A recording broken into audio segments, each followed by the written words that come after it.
Hey everyone, I'm Heidi Pickett with The Tie, and welcome to our quarterly State of the Avalanche call. Today I'm joined by John Nahas from Ava Labs, Chief Business Officer, along with Morgan Krupetsky, Senior Director of Business Development, Institutions and Capital Markets. We have a packed agenda covering the Etna upgrade, emerging L1, stablecoins, and a whole lot more. But before we dive in, just a quick note, this webinar is for informational purposes only and should not be considered as investment advice. With that, let's get started. A lot to cover. I want to jump in. Let's talk about some of the network upgrades and L1 activity.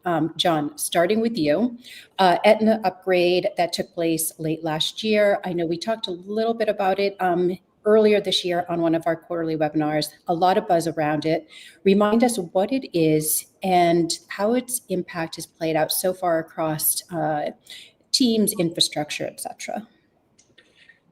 Thanks for having us, Heidi. It's always great to be with you guys. So we talked about this last time, and now we're a quarter in, so it's great to see kind of where things are going and what the adoption looks like. Just to remind the listeners, Etna was probably the largest network upgrade in Avalanche's history after 4 years of mainnet, and it really brought three things to the forefront. The first being the ability to have permissionless layer one blockchains. So up until that point, a lot of the Avalanche L1s, previously known as subnets, were either private at the validator set, permissioned at the validator set and private, or permissioned and open for public use. So we saw a lot of institutional, government, enterprise, and gaming applications and chains launch their own L1s. On Avalanche, what we're seeing now is a lot of permissionless chains starting to spin up. So you're seeing a couple things here. You're seeing some of the initial ones that had launched as permission chains kind of upgrade or progress onto being permissionless, which was their goal from the beginning. So we're seeing that change. We're seeing a lot of communities that are emerging, building out their own permissionless L1s and utilizing that upgrade. We have a meme coin community with 96,000 on-chain holders in Avalanche. They have their own layer one blockchain. They're doing a bunch of applications on there. So that's been exciting. And we're seeing a lot of people that have been kind of waiting for this moment, right? I think other ecosystems allowed for the launch of their own chains. With Avalanche, these permissionless public chains can now live alongside permission public and permission private chains. So you're really starting to see an interoperable network of different chains for different use cases really start to work together. The second part of that was that we dropped the need to validate the primary network. This was initially in the white paper 6 years ago.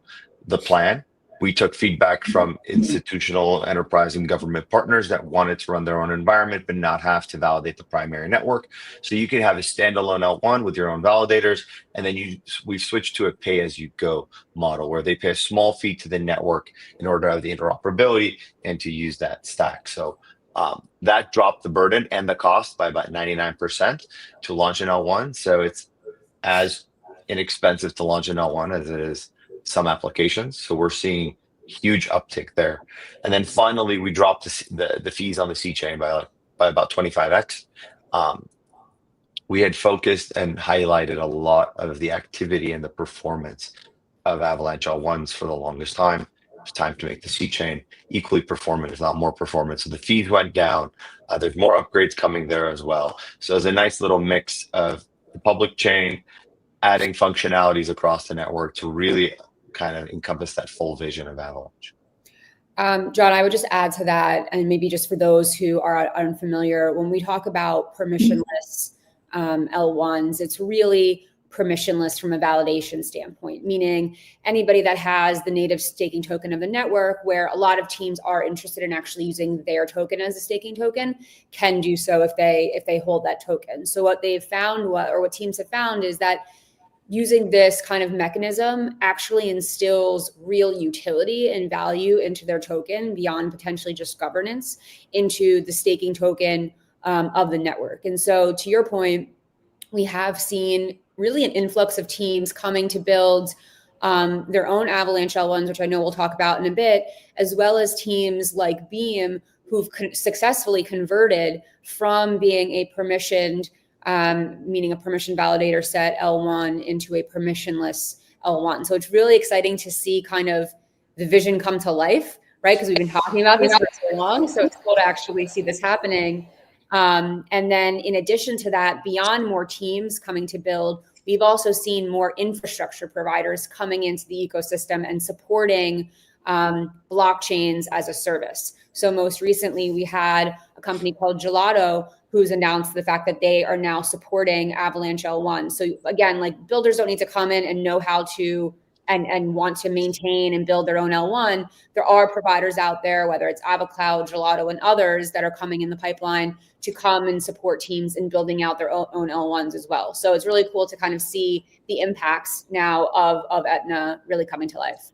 To add to that as well, in addition to Gelato, we've seen great partners like Zeev and Kaleido and many others also now jumping in. And I think taking a step back, you look at the kind of comprehensive picture, right? What Avalanche now is fully capable of is allowing anybody, regardless if you're a 2-person team or a 2,000-person team or a Fortune 500, 100, or 50, if you've been interested in launching a blockchain, if you had a business use case that needed a blockchain, this is not some kind of foreign experiment anymore. We have dropped the barrier to entry. We've made it accessible. I like to say that this is the WordPress moment for blockchains, and Avalanche is enabling that. I think we've had a first generation problem in blockchains, first generation business problem. We've had many different iterations of generations of technical advancements in blockchain, but for the most part, the entire industry has been focused on general purpose layer ones. And that reminds me, going back to my young days of AOL, right? You had one place who you went to where you had your stocks, your chats, your games, your email, and everything else. And all these things were at the time competing for bandwidth, or at least just kind of clunky. Now you have, just like you did with WordPress, anybody can have a website, anybody can have a blockchain, any business, any application, any use case, any jurisdiction, any compliance request can have their own environment, and they can have it to support their business or asset need. It's not a kind of fit your square peg into this round hole. It's which we've had for a long time in this industry. So we're seeing that, and we're also seeing what's possible when builders and innovators have that full discretion, when they can say, okay, we need to start permission, but we can graduate to permissionless, or we can just start permissionless, or whatever it may be. You're not stuck in a kind of one size fits all solution. And in the olden days of kind of enterprise blockchains, they lived in a vacuum. You didn't have that interoperability with a broader ecosystem that has innovation, that has assets that you may want to connect to or transact with. So we're really giving people across the board the flexibility that they need that makes them best suited for the applications and the business needs that they're building. Oh, go ahead, Morgan. Should we talk about some of those L1s? Yeah. Definitely. The first one I want to talk about is Gonnzilla. Definitely one of the most anticipated blockchain-based games out there, and an Avalanche L1. Team launched their token last week, I believe. Yes, Monday. And day one SEX listing on Binance, which is pretty impressive.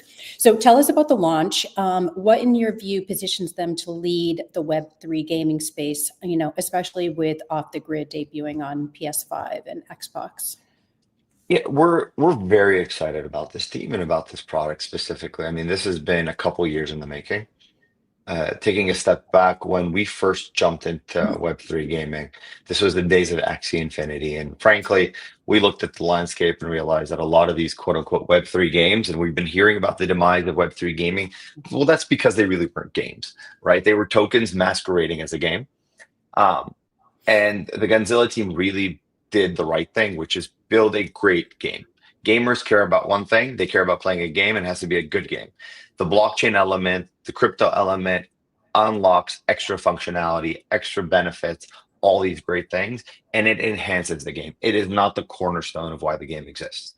I mean, this is a AAA game with people like Neil Blomkamp, Academy Award winner, as a creative director, who have gone through the real cycle of building a real game over the course of years, right? So Binance listed their token on Monday. Crypto.com as well listed recently as the Kraken, and really excited for players and users to really use it. They have 14 million, if not more now, 15, 16 million registered users. These are users who are on an Xbox, PlayStation, or a computer, So my Xbox or PlayStation handle comes with a wallet in the background that'll allow me to collect my in-game assets. They're doing 600,000 daily active users with over 2 to 3 million transactions a day. This is what real adoption looks like. When you have a great game, a great application that blockchain and crypto are enabling better functionality, better use cases, and people have just been loving it. It's been doing great in all the game discussions. It's been getting mainstream kind of press and adoption. It's not a crypto game, right? It's a great game. So that's really the most important thing there. And the token and everything else that it does enables a better gameplay. All of the in-game assets are earnable or tradable. You can, previously you would earn these things by spending a ton of money and a lot of time playing a game, and you didn't really own them, and you really couldn't do anything with them. And you're really putting ownership of those assets into people's hands and allowing an in-game economy to thrive and flourish. So, this is just the first of many. We're excited for what the Gonnzilla team has kind of launched and is leading in this space with. We have Nexon's Maple Story universe coming as well. Beam, as Morgan recently mentioned, is a guild with dozens of games coming as well. Same with Faraway. So we're starting to see real growth in Web3 gaming ecosystems and communities. And more than anything, I think I'm excited to see the functionality that emerges and all the innovation that happens there too. Yeah, I think it's pretty exciting. Gaming, I feel like, is such a use case for mass adoption, and we've only scratched the surface. So exciting to see this and see where it goes from here. Keeping on the L1 theme, another Avalanche L1 last quarter was introduced with some bold aspirations. And this one was Inversion, which is, kind of poised to, what are the challenges that Inversion is poised to tackle, and how is it going to shake up the broader blockchain adoption? Sure, I can kick off, and John, feel free to add in. So Inversion is a company that is started by a top crypto angel investor named Santiago R. Santos. He also co-hosts the Empire podcast with Jason Yanowitz. So he's a known, I would say, entity in the crypto space, also with a TradFi background. And so I think from his perspective, he was seeing that the crypto industry writ large, crypto/blockchain, really has a go-to-market problem. There are a ton of companies out there that really need help with business development and really how they go to market, because it's not necessarily translating. I mean, Gonnzilla, I think, is an example of what good looks like, but it really hasn't been translating into mass adoption. And so I think from Santi's perspective, he really decided to kind of, for lack of a better term, take matters into his own hands and really take a kind of private equity approach to crypto adoption. What does that mean? So the idea behind Inversion is to raise funds to acquire traditional companies. And there's many different types of companies and many different types of industries that could be potential candidates. But from Inversion's perspective, the first one is really in the telecom space, notably in Latin America. And the idea would be that because you now acquire this company, you have the ability to really insert a crypto or blockchain backend to, in the first instance, create operational efficiencies, leveraging things like DePIN and other types of crypto or blockchain enabled rails. And then because you've acquired the company and therefore you've acquired the distribution and the customer base of that company, start offering additional product, services, and capabilities to those customers. So that could be things like peer-to-peer payments using stablecoins, remittance capabilities, so on and so forth. But at the crux of it, the idea is really the ability to acquire a company and therefore acquire distribution, and therefore bring in, create, start the flywheel around adoption, but create and have the ability to bring in net new users, net new capital into the crypto ecosystem, frankly, without them even knowing or caring that it's using blockchain. But now they have access to really awesome new products, services, capabilities, services that are now probably cheaper because they're powered by blockchain rails. And so the idea is to do that and then to do it many, many, many times and kind of repeat the playbook. But we were all talking about the fact that this is on an L1. And so it's really kind of leveraging this customizable and customized Avalanche L1 environment to be able to really kind of optimize it for those users. And I think one thing that we didn't mention, which is relevant for Gonnzilla and for Inversion, is, of all the reasons to launch your own L1, which we can talk about, one of which is, if you're expecting uber high throughput on your chain or on your application, as well as many millions of users, you want to ensure that the applications that are on your network are not affected by the applications that have nothing to do with your customer base or your user base. So one of the big kind of value props of having your own and owning your own end-to-end blockchain environment is really the ability to kind of isolate the load of your application or applications to your user base, to ensure that, if Taylor Swift is launching NFT ticketing, that it doesn't impact Gonnzilla players or off the grid players. So we're very excited about Inversion. John, I don't know if there's anything that you would add to that, but we're excited kind of on their, seeing them on their journey and really building out in the open as they source various acquisition opportunities. I think what Santiago is doing is very ambitious, and it's a breath of fresh air in this industry. I think a lot of people launch these networks or whatever general purpose, and then they go out there looking for use cases. They look for users. They look for businesses, and they use that to then highlight what they're doing. And this game usually ends up lasting about 4 years and a month, right? And then they move on to the next thing. I think what Santi is really focused on is bringing real utility and letting this be a way to go into existing businesses, right? The existing businesses that are ripe for disruption, that are ripe for a technological update, right? In their operations, in their backend, in their infrastructure, and whatever it may be. These guys are obviously too slow to do it on their own, and they're not probably going to take a big leap. I mean, I'll say years ago, I remember Morgan and I would be talking to some huge institutions and enterprises, and all of them wanted some blockchain component, but they didn't know what. So they would walk you through this 5-minute pitch, and then they would end it with, but on blockchain. And the question was, why? Right? Like, why? Like, it was kind of gimmicky, right? And this we have this issue here in the industry where a lot of things are very gimmicky because the attention is so low, and the cycles are so small that people just jump on whatever might be trendy, and those things come and go. At the heart of it, blockchain is an infrastructure layer that allows for increased efficiency and speed and cost, and maybe all these great new things that nobody has really tapped into yet. So what Santiago is really going to do is he's going to look at businesses that are ripe for disruption, that are ripe for update, and go in there and update the rails. And if we do that, if we allow him to do that, we help him do that, he does that once, he can then do it again and again and again. And I think more than anything, it shows what blockchain can then be used for to update legacy businesses and incumbent systems and things that just don't work.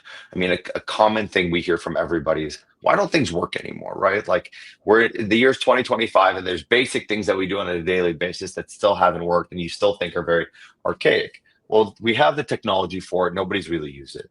So it is very ambitious, but at the same time, it's actually pretty common sense, like, to do this. And existing businesses aren't going to take the leap because they frankly just don't know. And those are the ones that are the ideal ones to be taken over. And I think it'll be a great North Star for a lot of businesses, a lot of use cases, and a hopeful moment for this industry to be like, look at the good that we can do and look at the changes that we can make to existing businesses, and then replicate that over and over again.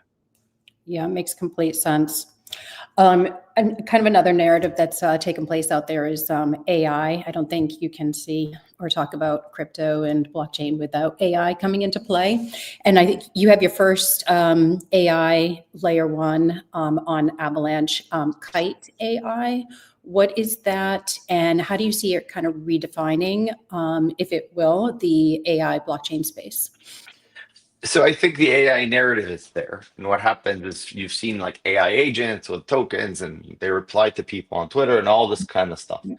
But AI in general, right? I mean, talk about NVIDIA or whoever else, the amount of compute that's needed, the amount of infrastructure that's needed there, that's not going to live alongside a meme coin launch or an NFT drop or DeFi and all these other things on existing general purpose layer ones. So the Kite team is very impressive. Some of the most impressive backgrounds that we've seen in the space. They're true technologists and builders. And they're building their own blockchain, right? I mean, if AI was going to need anything, it would need its own environment to flourish using blockchain. So they've launched something called the Proof of Attributed Intelligence chain, and it's a revolutionary consensus where it tracks and attributes contributions across data, models, and agents to ensure fair and transparent rewards for all the users. So it's like no more opaque AI, silos, or centralized value capture, and it aligns incentives across every contributor in the AI value chain. So they're launching a chain. They're going to have many other chains that they're launching or that their partners are launching connected to it. And really we're seeing this as essentially the AI hub or the AI chain hub on Avalanche, where Kite is really going to just show what's possible, where how AI can really utilize blockchain across a lot of different use cases, and it's true decentralized collaboration. It empowers the communities and not existing corporations to steward AI development and shifts the economy from centralized control to collective innovation. It allows sovereign agents, open data markets, long-term memory architectures to flourish, while also being privacy preserving in a scalable way. So we're really excited about that team and excited about what they're building. They have a ton of users on testnet already working on there, and we're excited to see how they grow and flourish as well. I would add also that they are one of the teams that is launching with from day one with permissionless validation, right? So leveraging their token as a way to really align incentives with their community and with the builders within the Kite AI kind of ecosystem. So we anticipate them to have I think like hundreds of validators from the beginning, and so they're a great example of kind of the impacts of Etna, kind of just taking it back to the beginning. Yeah, and I think what our focus is and what we like to do more than anything is not really look for specific verticals or highlight specific things that may come and go, but more so bet on great teams with a great vision that align with our vision, right? So we're talking about Gonnzilla, now we're talking about Kite, and we're going to talk about a bunch of other things. Each one of these things for us is part of a larger story that highlights what's possible, right? Because up until now, I don't think the industry's really had a breakthrough moment or a killer app. We've been going in these repetitive cyclical cycles that just go back over and over again.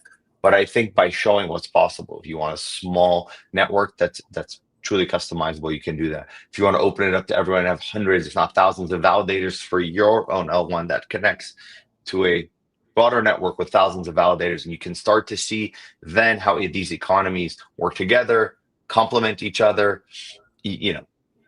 A Kite network can benefit in all the Avalanche validators, and all the Avalanche validators might do something to benefit those. And how do these kind of economies and communities start to work together, benefit each other, and build upon each other to create larger economies or different situations that really allow for new innovation? We've not been seeing that for the most part over the last couple of years. And I think that the updates on the technical side are really allow for the innovation and imagination of really great builders in the space. Well, it's great to see the traction since the Etna upgrade and the different use cases for the L1s. Maybe just turning our attention to the Avalanche C chain. And I think next week you have an upgrade, Octane. What will that unlock for the network, and how might it redefine what the Avalanche community can achieve? Yep. So at the end of last year with Etna, we dropped C chain fees by 25x. Octane builds upon that and takes it to the next level and fundamentally changes how the network manages fees and gas efficiency. So it's going to unlock lower costs and greater scalability. It will introduce dynamic base fee adjustments and validator-driven gas limit targeting. So that'll make fee spikes essentially far less likely, even under heavy network load, which translates to more predictable and even cheaper gas fees for users of the Avalanche C chain. So, as I mentioned, we optimized subnets and Avalanche L1s, and now it was time to turn back and update and upgrade the C chain to be as performant as possible. When people are like, well, okay, there's a C chain, if that's so performant, why do I need my own L1? Well, it's kind of, I think the C chain is kind of the capital, right? Anybody can go there, anybody could live there, but then you might move on and create your own L1, which is another major city. or a small town or whatever it may be. That's kind of the way I'd like to look at it. So if you're a 2-person or 3-person developer with a great application, you don't need the whole infrastructure of your own blockchain. You have a very scalable, very fast, and very inexpensive playground in the C chain to go launch your application. And if you are so successful to necessitate your own layer 1, then you can graduate to that as well, whatever it may be. But also what this really means, and what's very exciting to me, is the C chain really becomes the hub of the entire network for both liquidity and data. And if for that hub to be as performant as possible, it needs to be inexpensive and efficient. So whether it's Kite AI or Gonnzilla or Inversion or the hundreds of other chains that are coming live, these are all going to be their own L1s. They're all going to have their own tokens, maybe or maybe not. But if they do, those tokens can now live on the Avalanche C chain. So Gonnzilla's token is now on Avalanche C chain. So if I'm a user of Avalanche, I can buy the Gonnzilla token without having to go to their chain. So all of the tokens within all of the L1s on Avalanche can live on the C chain. You can trade them on DEX. You can hopefully soon deposit them in lending borrowing markets like Ava or Banky and borrow against them. So the C chain is really a hub for all L1 tokens, as well as the ability to trade, borrow, and do all these other great things with them on the C chain. Additionally, that C chain is what's connected to a lot of the centralized exchanges. So our partners at the exchanges don't have to integrate index every chain individually. They'll be able to list the token from the C chain. So all these great use cases that we're talking about with all these tokens are all going to have a home on the C chain. So we're anticipating and expecting a spike, which we've seen since Etna. We've seen a tremendous spike in transactions and users coming back to the C chain and growing the C chain by dropping the fees and making it even more performant in anticipation of everything else that's coming. We're really going to set the stage for the C chain really to be the place where new L1s can pull Oracle information or pull USDC or USDT or Agora and move assets just back and forth. And that C chain really is the center of that hub and spoke, and really expand into the broader ecosystem. And maybe just to John, just to highlight 2 things that you said, just on that last point. I think the kind of implication is that if you are a builder that requires your own L1, that it's much easier to bootstrap your own kind of chain and ecosystem, as opposed to launching kind of on an island, like in some other networks or on like an enterprise chain. You have all of the resources at your disposal via the Avalanche C chain, which we would refer to, like you mentioned, as a liquidity hub. So it's really a way for you to leveraging Avalanche's native intra-network interoperability capabilities, the ability to Can you say that again? No, I can't. To bring all of those kind of stable coins and Oracle feeds into your environment without starting from scratch. So it's not like if you're launching your own L1, you have to do everything from the beginning. There is all of these resources at your disposal on the liquidity hub that you can very easily pull in. And then also you mentioned that I would just emphasize is we're not necessarily prescriptive in terms of if somebody should launch or has to launch on an L1 versus on the C chain. Like there's a time and place for both. And so it's very dependent on the team, the requirements, and the requirements of the application, as well as like any regulatory requirements, if that is the case, that will dictate your optimal blockchain infrastructure. And so for us, like, it's not, it's not one is better than the other. It's just what is best for the builder and what is best for the team. I'll add to that. I like when in talking to the team about this, it's always, we want to ensure that the C chain is doing all this great stuff, but not at the expense of launching L1s. And then you tell them about launching L1s, but not at the expense of C chain. In reality is, you might, as I mentioned earlier, you might have some great startups or teams launching the C chain and graduating to an L1, but then you also might have someone that doesn't need to graduate to an L1, right? They might only have very few users or very few transactions, but maybe a lot of assets that they're managing, right? But need a blockchain. So you could have a private permission chain with billions of dollars on it that's an intra-bank network or an intra-state network or whatever it is, right? That then connects to other things. So it really is, to Morgan's point, there is no one size fits all, and there's no kind of cookie cutter situation. The flexibility really allows for whatever's best for the business, the product, the application, or the asset, right? XSGD with StraightSex, right? They have their own chain where they mint and launch all these things. If you're going to be minting potentially digital equities one day, you're going to need your own chain to be able to do that, right? You can't do that on the C chain alongside everything else. So different use cases, different jurisdictions. We launched a chain in the Kingdom of Saudi Arabia called Umla under the authority of Sama. And they had a requirement that all of the validators of that network be in the kingdom. We were able to accommodate that, right? It's specific to the needs of Islamic finance in the Kingdom of Saudi Arabia. And they had a very long list of things. And they said, we've been wanting to do this for a long time. These are the requirements. And I was like, yeah, you can do that, which has not always been the case, right? So we're excited to see all these different use cases and people that end up coming to us and saying, we've been wanting to do this for a long time, but these are our requirements. And this is what legal and compliance requires. And this is what the technical team requires. Can you help? And the answer almost always is yes. So for those listening, if you have a great idea, we're always here to help. Feel free to reach out. I love having those calls because the answer is just always like, yeah, it's possible. We do it. Here's an example. And it just, I think people realize like with Avalanche, it's just a lot easier and doable and the tech is there and it's, you know, battle tested. So it's cool to see, John, that kind of progression of those conversations. Well, it's kind of like this awkward silence, right? Because you see people come, and it's mostly on the institutional, the government side, and sometimes on the enterprise side, and they have this trepidation. Oh, you know, we're glad we're able to talk to you, and this is what we want. As I said earlier, right? It used to be we want all this, but on chain. That era is over, thankfully. And they come to you and they're like, "Here's what we've been thinking. This is what we want to do." And then on our side, it's like, yes, it's like a very easy yes, and they kind of think it's weird. And then we walk through them. But look, the tech is fantastic, as we know. And that's why we're proud of all the work that we do. But in addition to the tech, people want to work with people. So kudos to Morgan and everyone else.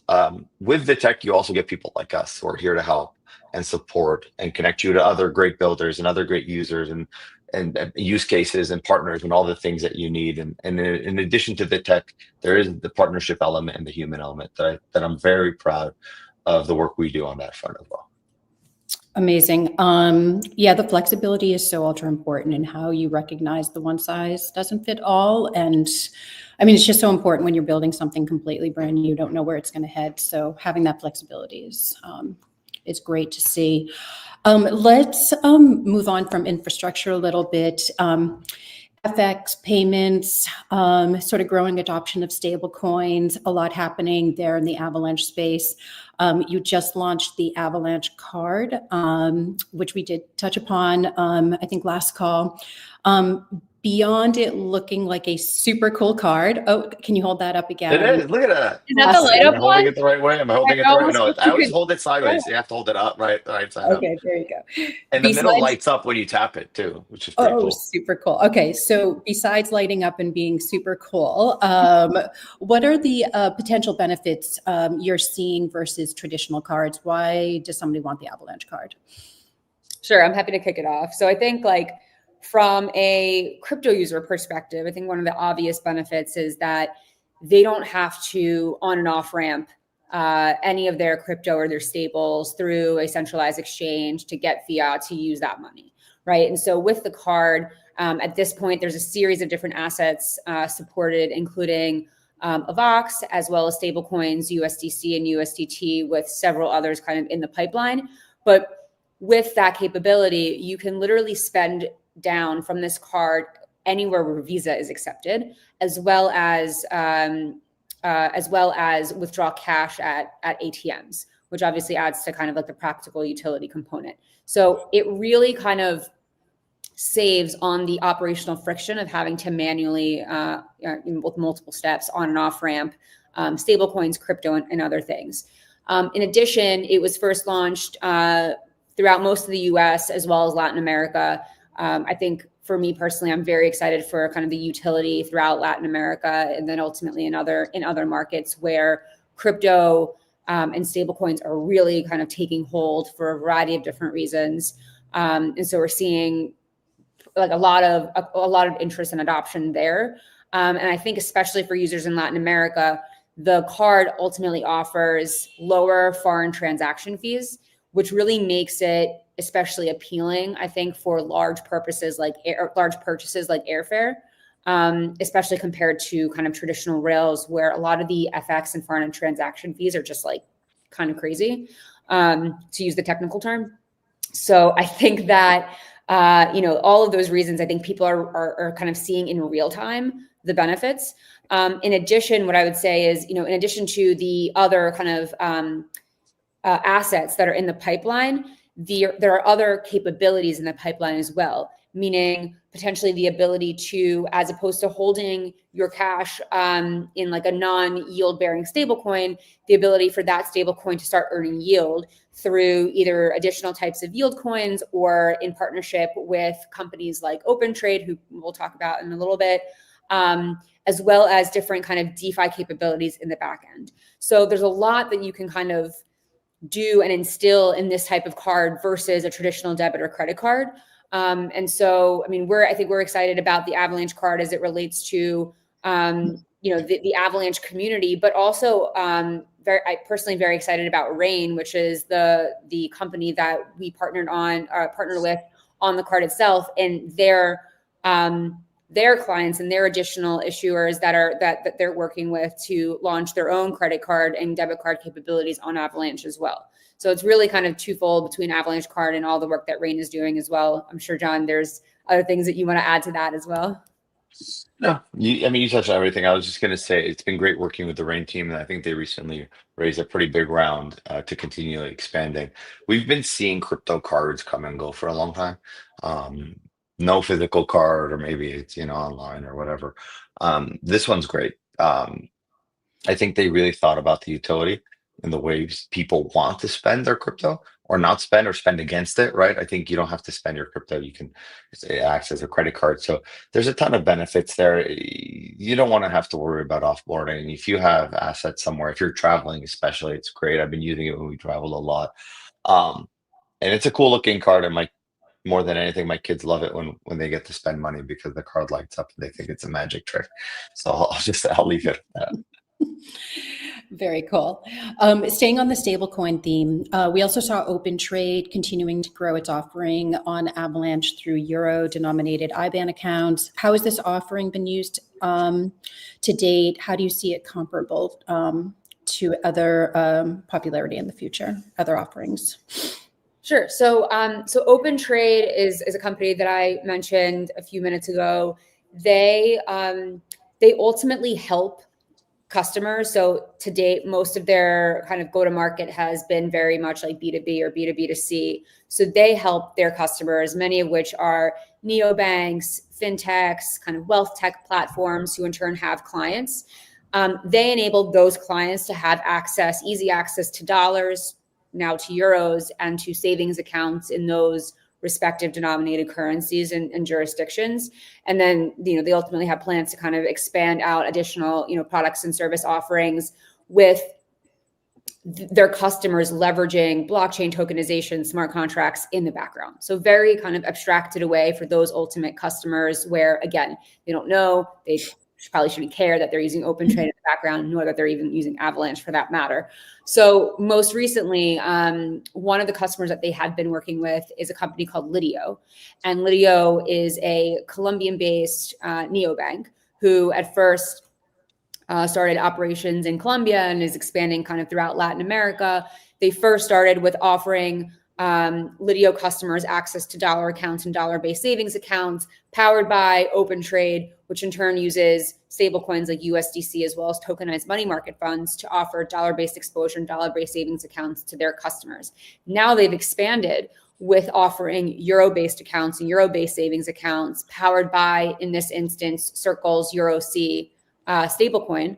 And so that allows really their customers not just to have access to these accounts and savings accounts, but ultimately, if you have somebody, for example, living in Latin America, being employed by a European company, getting paid in euros, that allows them to not only receive those euros and earn interest on those euros, but also send those euros either back to their local account or as a remittance to family members, and so on. And so it's really cool to see again, like this net new capital and liquidity and users coming into the on-chain ecosystem by way of just like real world utility and real world applications, and addressing, to John's point, real world problems, as opposed to, what is the term, a solution in search of a problem, that a lot of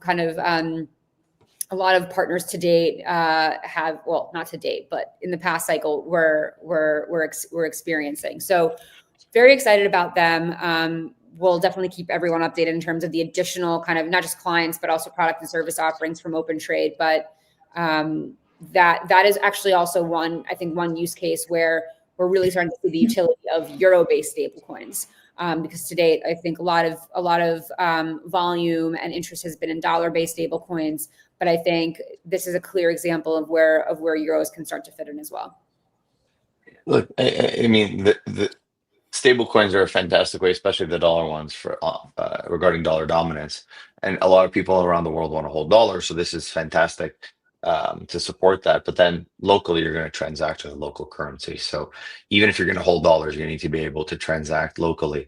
And a lot of the, this is great for Latin America, especially with the Avalanche card. Just a lot of more functionality is coming, right? A lot more real world activity is happening on chain. And you're seeing this also around the world too, right? So you're seeing this in Latin America. We're seeing this in Turkey and the Middle East. I think this leaked last night, so they went live with a press release ahead of time. But Sumitomo Mitsui Banking Corp, SMBC, is working with Ava Labs, TIS, and Fireblocks to explore their whole stablecoin strategy and building things on Avalanche across stablecoins, RWAs, real estate, and all kinds of tokenization use cases for Japan and the broader region. So you're starting to see this pop up. You're seeing it pop up not just at home, where there has been a huge shift in regulatory situations. We don't have full certainty yet, but it's getting there. But it's great to see that with America kind of starting to lead again and being open for business. The rest of the world now is not just doubling down, but really speed running ahead.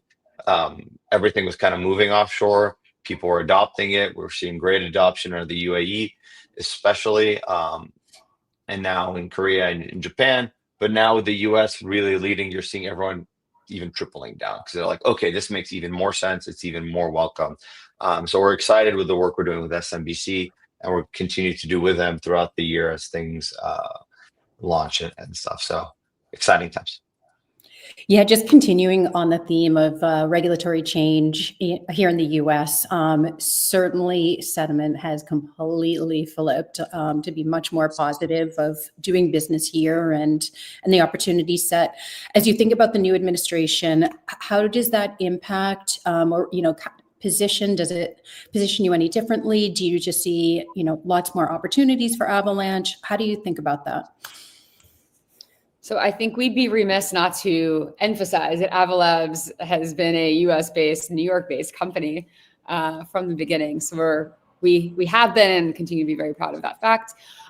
In terms of the kind of momentum and the sentiment, I mean, to your point, Heidi, obviously I think from a crypto industry standpoint, we've seen like a total shift, which we're all very, very excited about and hopeful that we'll start to get more regulatory clarity on certain things, hopefully, especially around stable coins, which I think we're all waiting for.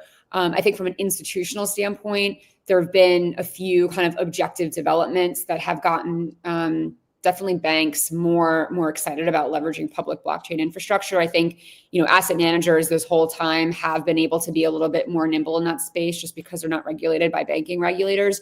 But from a bank perspective, I mean, we had the repeal of SAB 121. And so inherently what that has allowed is it's made it economically palatable for banks to now consider custodying or holding crypto on their balance sheet. So you can see a world where potentially in the future, banks not only are able to custody crypto, but offer spot crypto exposure to their clients, in line with customer demands.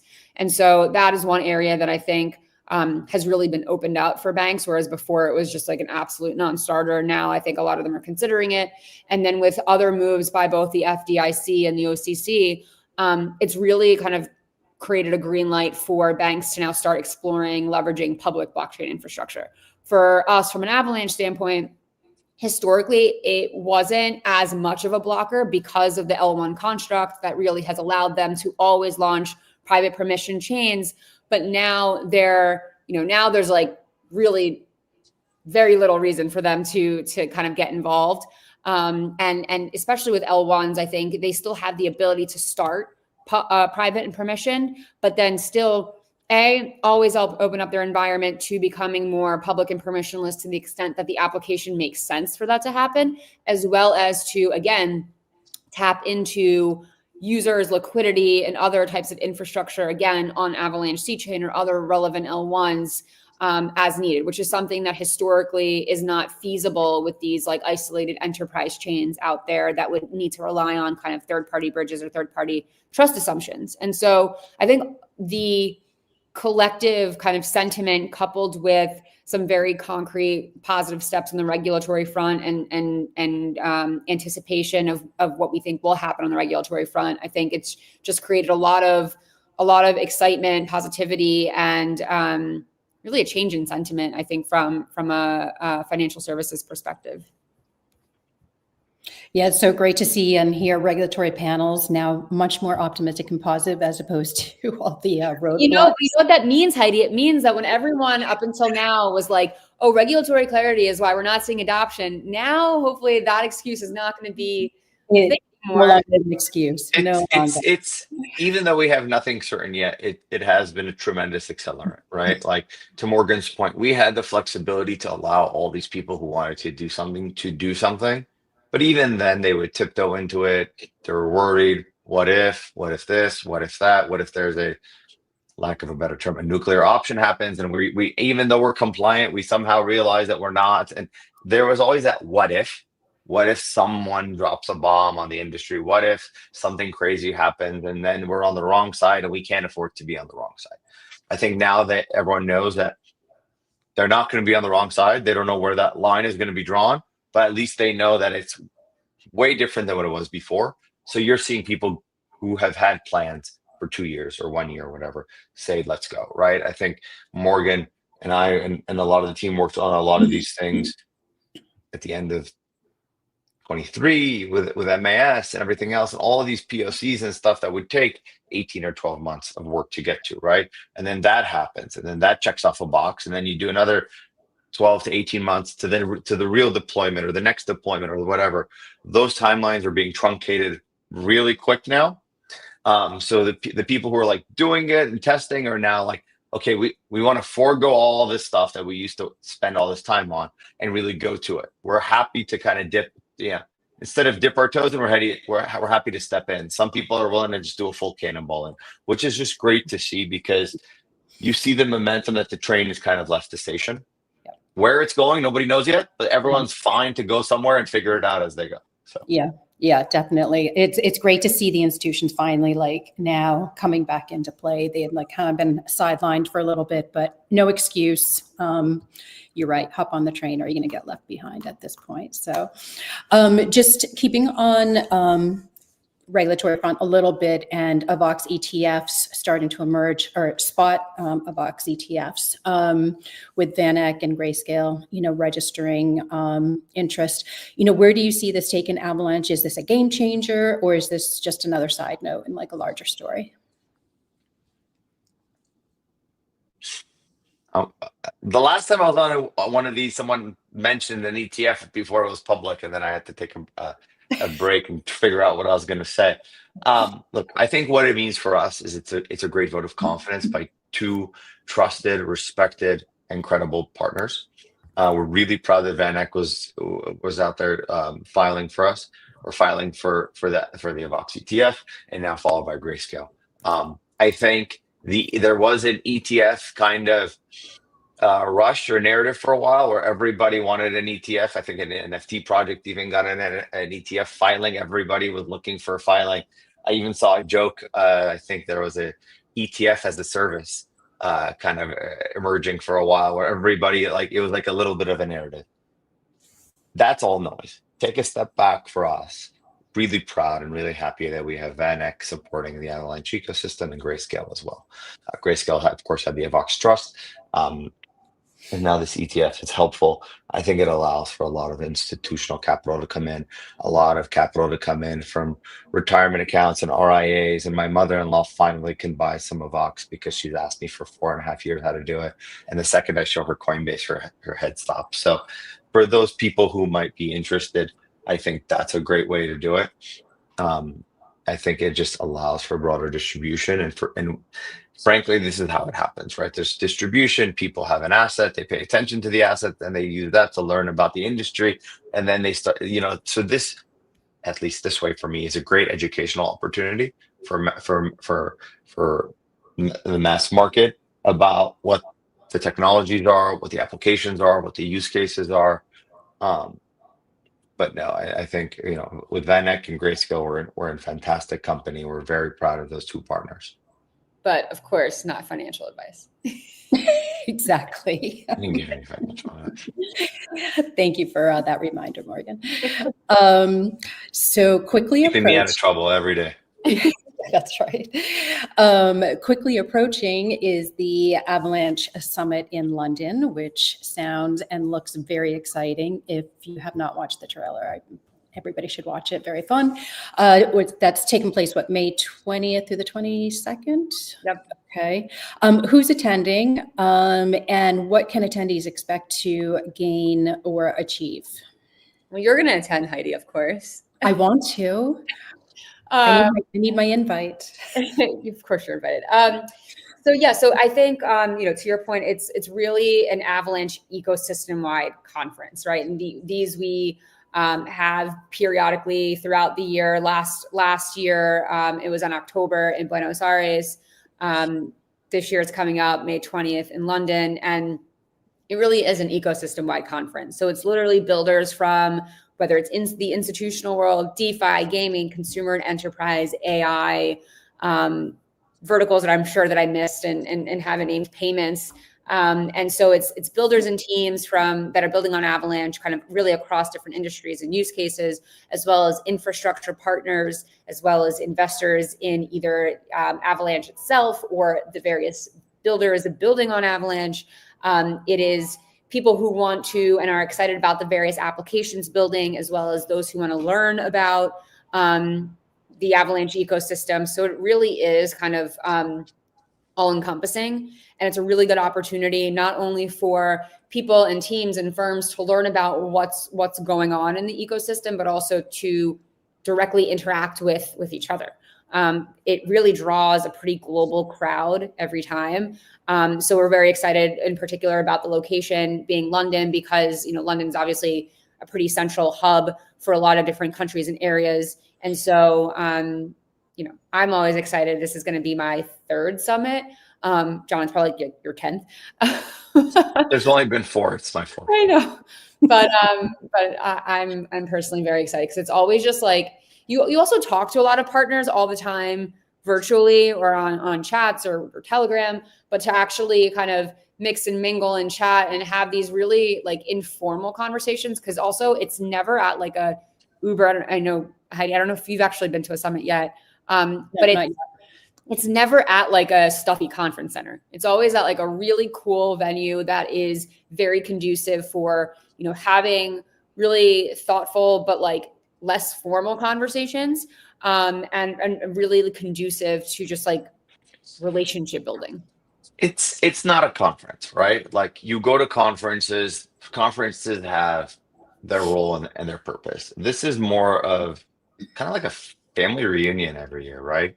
Essentially it's a community event, and that community can be investors or builders or enterprises or Avalanche fans and supporters and validators and you name it. And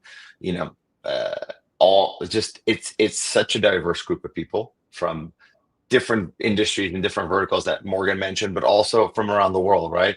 With partners from LATAM coming, and Turkey and the Middle East and Japan and Korea and India and Vietnam and Singapore and Europe, and everywhere, right? So it's kind of this crazy mix of all this stuff, and the purpose of it is for people to really spend time together, to hear from each other, to learn from each other, to spend time together, to take these kind of business, professional or community relationships and really put people face to face in a really cool setting. So this year it's at Hatfield House, which I think is very exciting to anyone who's watched what's the show, Bridgerton? That's the castle from Bridgerton.